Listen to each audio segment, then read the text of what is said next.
My path into my current role was a long time in the making. I started off many years ago with really old school computers like Spectrum and Commodore 64, where actually you have to program your own games first before you could play them. So I think that was my first foray into the world of gaming computing. And when I went into school, I started to think about how I could get into gaming, how I create my own games seriously. And I was quite lucky that we had quite advanced computer science courses in my school, and that naturally led me on to study computer science at university. And then I built up all the tools that required to allow me to create games, but I was also focusing on the creative side as well, drawing, life drawing, animation, because I not only wanted to just program something, I also wanted to breathe life into it.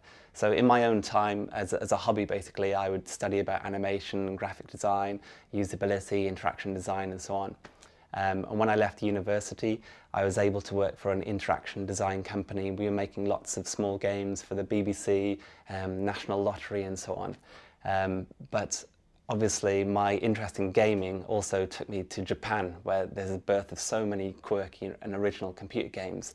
So I was fortunate enough to go and work in Japan for 3 years. My Japanese was not so good, so I then moved on to Singapore, and I was still able to continue creating games and e-learning projects. And I hadn't been back in the UK for about 4 years, so I thought it was time to come home and say hello to my mum.